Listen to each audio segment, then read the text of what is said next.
शाम ढलते ही चौराहे की पीली बत्तियां जल उठी। गाड़ियों के शोर और भागती भीड़ के बीच सड़क के एक कोने में रोशनी से जगमगाता खड़ा था मदन पानी पूरी वाला। लीजिए भैया, थोड़ा कच्चे आम की चटनी और डाल दूं? नहीं मदन, बस ठीक है, एकदम बढ़िया बनाए हो। अरे आप लोगों को पसंद आ जाए, बस यही बहुत है भैया। ग्राहक पैसे देकर चला जाता। तभी बंटी कंधे पर ऑफिस का बैग लटकाए थका हारा वहाँ पहुँचता है। मदन भाई, एक प्लेट लगाना यार, आज तो पैर रखने की भी हिम्मत नहीं बची है। क्या हुआ भाई, आज फिर साहब ने ज्यादा काम करा लिया क्या? अरे मत पूछो, सुबह से बस दौड़ रहा हूँ। कभी कभी लगता है नौकरी छोड़ छाड़ के तुम्हारी तरह अपना कोई काम ही शुरू कर लूं। अरे कम से कम खुद के मालिक तो रहोगे। मदन बिना कुछ बोले हल्के से मुस्कुरा देता है और पानी पूरी तैयार करने लगता है। सच कहूं भाई, इस पूरे चौराहे पर तुमसे ज्यादा सुखी कोई नहीं लगता। हमेशा चेहरे पर वही शांत मुस्कान, ना कोई टेंशन, ना कोई गुस्सा। भगवान ऐसी किस्मत सबको दे। बंटी हंसते हुए पैसे गले पर रखकर चला जाता है। मदन चुपचाप नोट अंदर रखता है, लेकिन इस बार उसके चेहरे की मुस्कान फीकी पड़ चुकी थी। तभी एक नया ग्राहक ठेले के सामने आकर रुकता है। भैया, एक प्लेट पानी पूरी लगाना, तीखी वाली। हाँ भैया, अभी लगाता हूँ। चौराहे से आगे बाजार की भीड़ और रौनक बढ़ जाती है। दुकानों की जगमगाती लाइटों के बीच मोहन जी हाँफते हुए अपना रिक्शा खींचते हुए आते हैं। लीजिए हरी बाबू, आ गया आपका बाजार।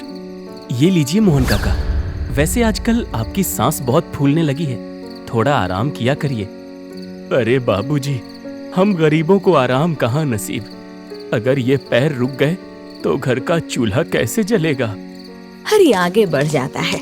मोहन जी पैसे जेब में रखने ही वाले होते हैं कि उनकी नजर सामने दुकान पर पड़ जाती है। वहाँ उनका बेटा राजीव अपने दोस्त के साथ बड़े ठाठ से पैर पर पैर चढ़ाए खड़ा था।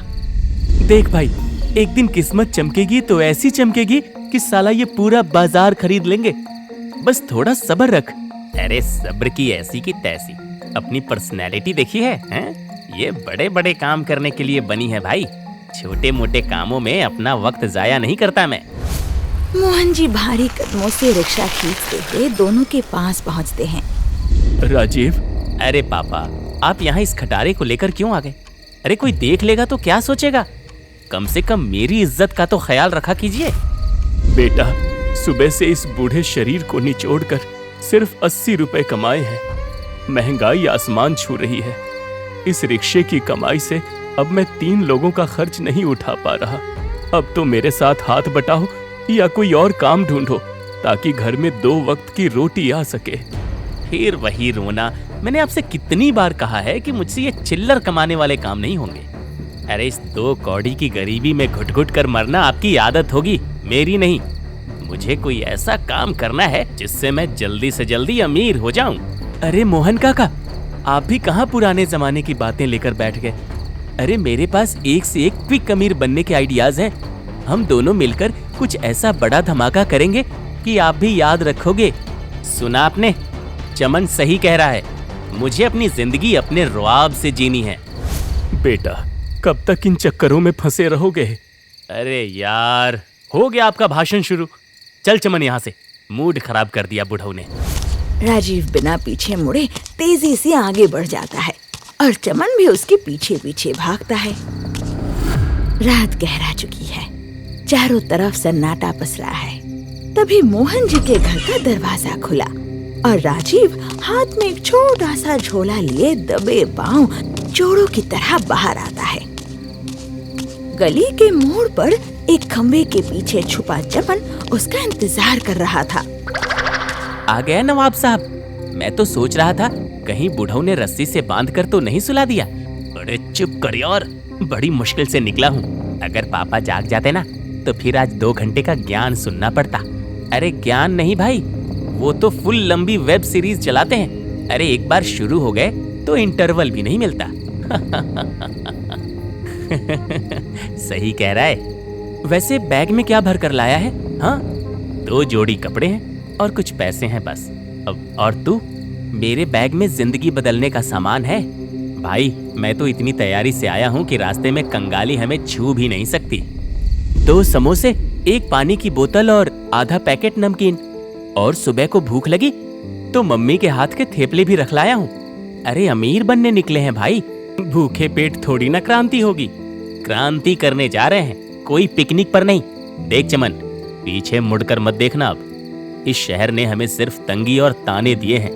अब लौटेंगे तो सीधा गाड़ियों का काफिला लेकर लौटेंगे। हाँ बिल्कुल भाई, जिस दिन बड़ी गाड़ी में लौटेंगे ना, सबसे पहले छेदीलाल हलवाई की दुकान के सामने ब्रेक मारूंगा। साला रोज उधार के पैसों के लिए ताने मारता था। अब वैसे गाड़ी ब्लैक लेंगे भाई, उसमें पूरा डॉन वाला फील आता है। सीधा थार लेंगे, थार। काली थार पे घुमाएंगे शहर सारा, देखता रह जाएगा बुढ़ऊ हमारा। अगले दिन धूप खिलते ही मदन चौराहे पर अपना ठेला लगा चुका था, लेकिन आज उसका ध्यान बार बार सड़क के दूसरी तरफ बने एक पुराने चबूतरे पर जा रहा था, जहाँ राजीव और चमन बैठे थे। उनके चेहरे की हवाइयाँ उड़ी हैं और झोले जमीन पर पड़े थे। मैं तो इतना चल के थक गया हूँ भाई, अपनी थार कैसे आएगी? अरे चिंता मत करो, हम 4 पहिया वाले हैं ना, इसलिए हमें चलने की आदत नहीं है, तो थकान हो रही है। सही बोले गुरु। उन्हें सुबह से भूखा प्यासा बैठा देख मदन के मन में दया आती है। वो चबूतरे के पास जाता है। प्रणाम भैया, अब सुबह से देख रहा हूँ आप दोनों यहीं बैठे हैं। कुछ खाया पिया कि नहीं? नहीं, हमें भूख नहीं है, हम बस यहाँ किसी का इंतजार कर रहे हैं। अरे भैया संकोच मत करिए, चेहरा बता रहा है कि आप दोनों के पेट में चूहे कूद रहे हैं। आइए ठेले पर आइए, ताजी पानी पूरी खिलाता हूँ। अरे एक बार बोला ना भूख नहीं है। अरे भैया पैसे देने की कोई जरूरत नहीं है, आज भाई की तरफ से सेवा समझ लीजिए। मुफ्त की बात सुन चमन और राजीव मदन के ठेले पर आते हैं। मदन बड़े चाव से दोनों को कच्चे आम की खट्टी मीठी पानी पूरी खिलाता है और पेट भर जाने के बाद दोनों वापस चबूतरे पर आकर बैठ जाते हैं। आहा, भाई राजीव मजा आ गया। हाँ वैसे ये पानी पूरी वाला बड़ा दिलदार है यार, मुफ्त में खिला गया। अरे गल्ला देखा तुमने इसका? नोटों से ठसा ठस भरा था, बहुत पैसे वाला लगता है। हाँ देखा था। देख भाई, हमारे पास जितने पैसे बचे हैं उससे तो शहर घूमना भी मुश्किल है, थार लेना तो दूर की बात है, इसलिए कुछ बड़ा करना पड़ेगा। अब क्या करना होगा? अरे करना क्या है, मौका भी है और दस्तूर भी। शाम को जैसे ही भीड़ बढ़ेगी इसका ध्यान भटकेगा, इसका गल्ला साफ कर देंगे। इन पैसों से अपना कोई नया काम शुरू कर लेंगे। क्यों, कैसा लगा आइडिया? बात तो सही है, वैसे भी इसके पास बहुत पैसा है, थोड़े कम भी हो जाएंगे तो इसका क्या बिगड़ेगा। धीरे धीरे दिन ढल जाता है और शाम की रौनक शुरू हो जाती है। मदन के ठेले पर ग्राहकों की भीड़ जुटने लगती है। तभी पायल वहाँ आती है। ओ मदन भाई, 2 प्लेट पानी पूरी लगाना और जरा कच्चे आम की चटनी भी ज्यादा डालना, बड़ी भूख लगी है। अरे पायल दीदी, बस 2 ही मिनट। मदन चटनी का बर्तन उठाता है, लेकिन देखता है बर्तन तो खाली हो चुका है। अरे रे, कच्चे आम की चटनी तो खत्म हो गई। अब दीदी बस 5 मिनट रुकिए, मेरा घर पास में ही है, मैं दौड़कर चटनी ले आता हूँ। हाँ हाँ जाओ मदन भाई, पर जल्दी आना। तब तक राशन की दुकान पे 2-4 सामान खरीदने हैं, मैं वो ले आती हूँ। हाँ ठीक है दीदी। पायल वहाँ से दुकान की ओर बढ़ जाती है। तब मदन चबूतरे पर बैठे राजीव और चमन को आवाज देता है। ओ भैया जरा सुनना। क्या हुआ? मैं 5 मिनट में घर से चटनी लेकर आ रहा हूँ, तब तक जरा ठेले पर नजर रखना तो। हाँ हाँ मदन भाई, आप बेफिक्र होकर जाओ, हम खड़े हैं ना यहाँ। मदन तेजी से गली की तरफ भागता है। उसके जाते ही राजीव और चमन एक दूसरे को देखते हैं। चमन तुरंत ठेले के पीछे जाता है और गले में हाथ डालकर नोटों का बंडल निकाल लाता है। भाई राजीव, खजाना हाथ लग गया, हमारे तो भाग खुल गए भाई। देखूं तो कितने पैसे हैं। अबे ओए, नोटों की गिनती बाद में करना, पहले इसे जेब में ठूस, कोई देख लेगा। अरे यार, ये पैंट की जेब छोटी है या नोट ज्यादा है, घुस ही नहीं रहा। अरे जल्दी झोले में डाल, अरे हाँ हाँ, कर रहा हूँ। अरे उसने कहा था कि उसका घर पास ही में है, वो आता ही होगा। चल भाग। दोनों दोस्त नोटों का बंडल थामे बदहवास होकर बाजार की संकरी गलियों और भीड़ भाड़ वाले रास्तों से होते हुए बिना पीछे मुड़े शहर की सीमा से दूर भागने लगते हैं। भाई अगर वो पीछे से आ गया ना तो कच्चे आम की चटनी की जगह हमारी चटनी बना देगा। भाई जरा तेज पैर चला। तूने ये सब चोरी करने से पहले नहीं सोचा? ये चोरी कर झट से अमीर बनने वाला आइडिया तेरा ही था, इसलिए अब बातें मत कर और चुपचाप भाग यहाँ से। भागते भागते दोनों दोस्त बाजार से काफी दूर एक सुनसान गली में पहुंचते हैं। राजीव घबराहट में बार बार पीछे देख रहा था कि तभी अचानक वो सामने से आ रही एक बुजुर्ग औरत से जोर से टकरा जाता है। अरे देखकर नहीं चल सकती क्या माताजी? कहाँ ध्यान है आपका? माफ करना बेटा, तुम ठीक तो हो ना? बहुत घबराए हुए लग रहे हो। हाँ मैं ठीक हूँ। चल चमन निकल यहाँ से। राजीव और चमन तेज कदमों से आगे बढ़ने लगते हैं। तभी विमला की नजर जमीन पर पड़ती है, जहाँ राजीव की जेब से एक 10 का नोट गिर गया था। अरे बेटा सुनो, रुको तो जरा। क्या है माताजी, क्यों रोक रही हो? अरे हमें देर हो रही है, जरूरी काम है। विमला पास आकर अपने हाथों से 10 रुपए का नोट राजीव की तरफ बढ़ाती है। बेटा, भाग दौड़ में तुम्हारी जेब से ये पैसे गिर गए थे। तुम्हारी मेहनत की कमाई है, इसे यूं रास्ते में मत छोड़ो, संभाल कर रखो। अब ये 10 रुपए, मात्र 10 रुपए के लिए आपने मुझे रोका? अरे बेटा, ईमानदारी की कमाई 1 रुपया हो या 10, उसकी कीमत बहुत बड़ी होती है। तुम दोनों बहुत थके और परेशान दिख रहे हो, आराम से जाना। भगवान तुम दोनों का भला करे। विमला आगे बढ़ गई। राजीव वही पत्थर की तरह मूर्त बना खड़ा रहा। उसके हाथ कांपने लगते हैं और आंखों में पछतावे के आंसू तैर आते हैं। ओए क्या हुआ? ऐसे क्यों खड़ा है? अरे मदन का नोटों का बंडल मेरे पास सुरक्षित है, उसमें से 1 रुपया भी नहीं गिरा है। अब चल यहाँ से। चमन, हम लोग इंसान हैं या जानवर हैं? क्या मतलब? कहाँ हम उस सीधे साधे पानी पूरी वाले के हजारों रुपए चुरा कर भाग रहे हैं और कहाँ ये बूढ़ी औरत मेरे गिरे हुए 10 रुपए लौटाने चली आई। साला अपनी ही नजरों में गिर गया हूं मैं। मुझे नहीं चाहिए ये चोरी की थार। मेरा दम घुट रहा है इस पाप के बोझ से। पर भाई अब तो चोरी हमने कर दी है, अब क्या करेंगे? वापस गए तो पुलिस पकड़ लेगी। पुलिस पकड़े या मारे मुझे फर्क नहीं पड़ता, मैं ये पैसे वापस करूंगा। वो देख, वो माताजी जा रही है ना, चल इनके पीछे चल। हम इनके जरिए ये पैसे पानी पूरी वाले तक पहुंचा देंगे। तो अभी पैसे दे देते हैं ना इनको? नहीं, सड़क पर किसी ने देख लिया तो डंडे पड़ेंगे। चुपके से मुंह ढक और हम माताजी के घर पहुंचकर इनको पैसे दे देंगे और कह देंगे कि उस पानी पूरी वाले तक पहुंचा दे। अरे ये बुजुर्ग हैं, इनको कोई कुछ कहेगा भी नहीं। भाई तू जहाँ जाएगा तेरा ये दोस्त तेरे साथ ही रहेगा, चल। राजीव और चमन चुपके से विमला का पीछा करते हैं। विमला गली की मोड़ पर बने एक बेहद छोटे और जर्जर मकान के अंदर जाती है। राजीव और चमन दबे पांव चलकर उस घर की खिड़की के पास आकर खड़े हो जाते हैं और अंदर का नजारा देखते ही उनकी आंखें फटी की फटी रह जाती हैं। भाई ये तो मदन का घर है। अंदर फर्श पर बैठा मदन जमीन पर पड़े कुछ सिक्कों को कांपती उंगलियों से समेट रहा था और उसके पास ही व्हीलचेयर पर उसकी छोटी बहन गुड़िया बैठी थी। भैया आप रो मत ना, आप तो हमेशा मुस्कुराते हो, फिर आज ऐसे हिम्मत क्यों हार रहे हो? सब ठीक हो जाएगा भैया, भगवान है ना, वो सब देख रहा है।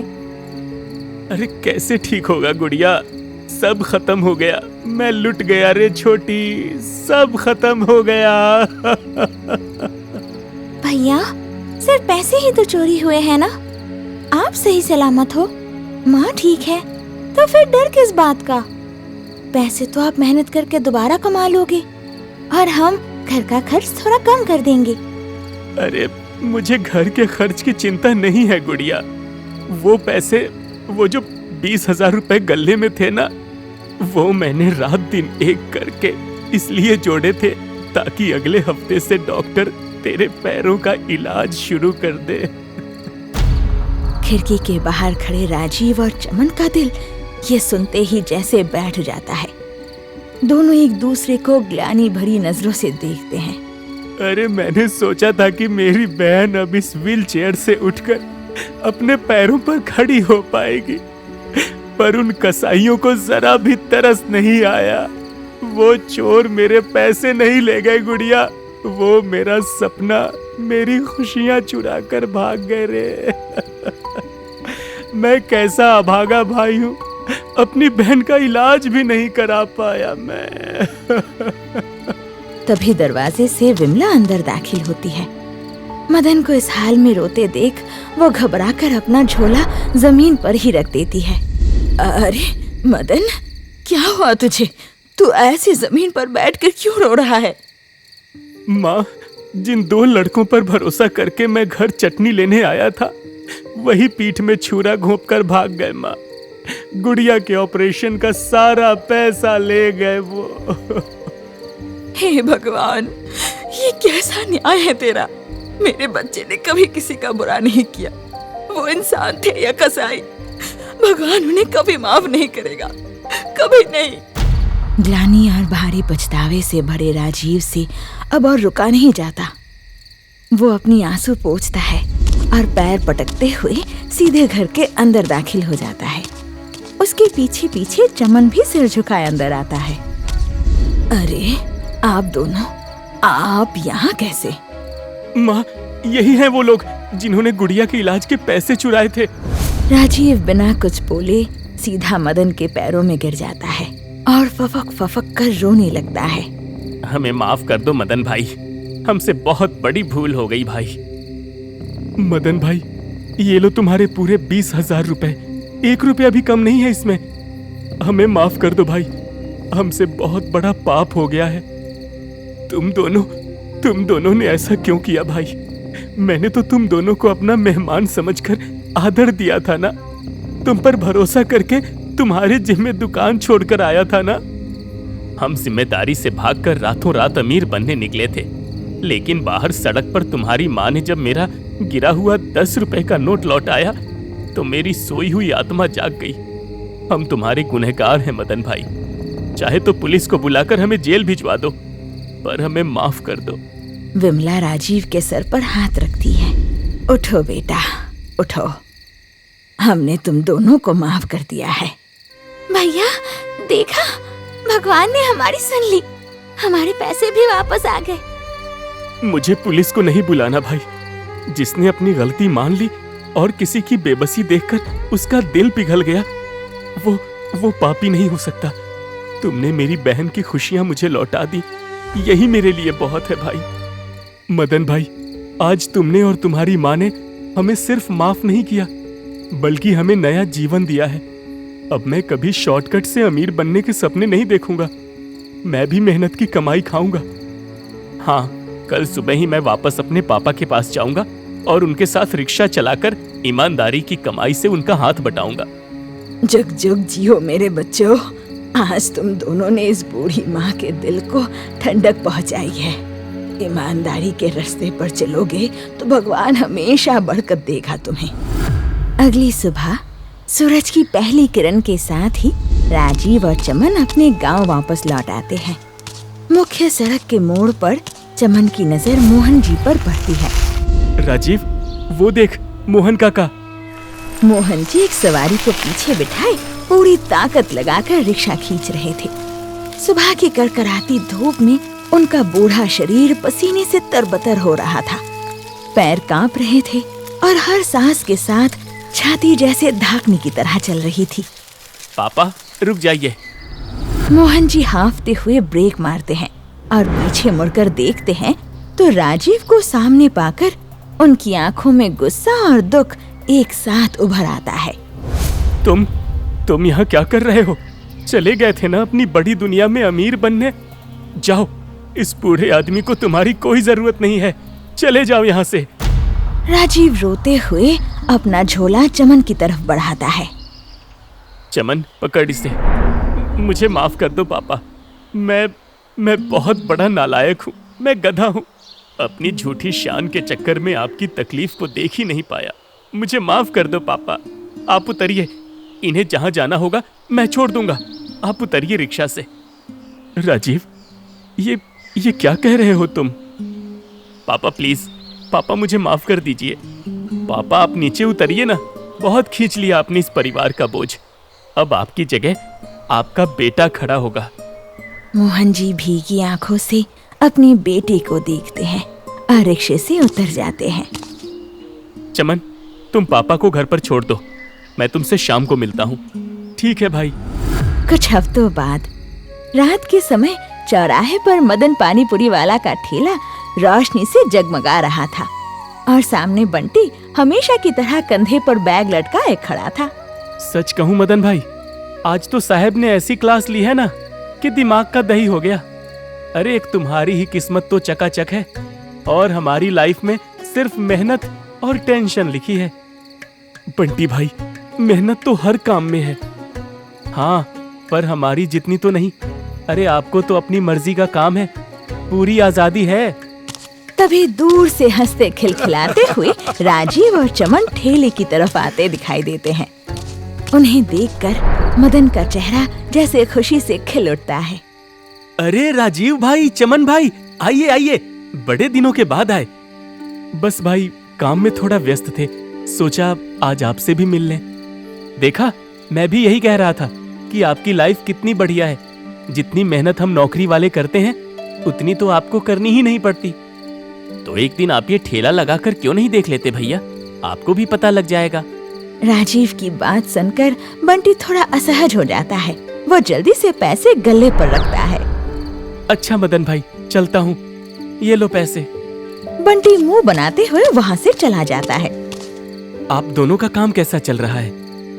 एकदम बढ़िया, बस दिन रात मेहनत चल रही है। सुबह से शाम तक रिक्शा दौड़ाता हूँ। और मैं भी अब एक दुकान पर मुनीम का काम सीख रहा हूँ। तुम्हारी तरक्की देखकर मेरा दिल खुश हो गया। रुको, आज अपने हाथों से कच्चे आम की स्पेशल पानी पूरी खिलाता हूँ तुम दोनों को। पानी पूरी तो जरूर खाएंगे भाई, लेकिन पहले एक छोटा सा काम। चमन तुरंत थैले से एक लिफाफा निकालता है और मदन के सामने गले पर रख देता है। ये क्या है? अब ये कुछ रुपए हैं हमारी तरफ से छोटी बहन गुड़िया के इलाज के लिए। अरे नहीं नहीं राजीव भाई, ये आप क्या कर रहे हैं? अब गुड़िया का इलाज अच्छे से चल रहा है, मुझे ये पैसे नहीं चाहिए भाई। ये आपकी खून पसीने की कमाई है, ये ईमानदारी की कमाई भी तुम्हारी ही देन है। रख लो मदन भाई। मदन चाहकर भी राजीव और चमन की इस सच्ची जिद को टाल नहीं पाता। उसकी आंखें नम हो जाती है और कुछ पल के लिए वो बस राजीव और चमन को देखता रह जाता है। तो दोस्तों, कहानी यही समाप्त होती है। अब जल्दी से कमेंट बॉक्स में जवाब दीजिए कि राजीव और चमन ने गले से कितने रुपए चुराए थे। देखते हैं सही जवाब किसका आता है।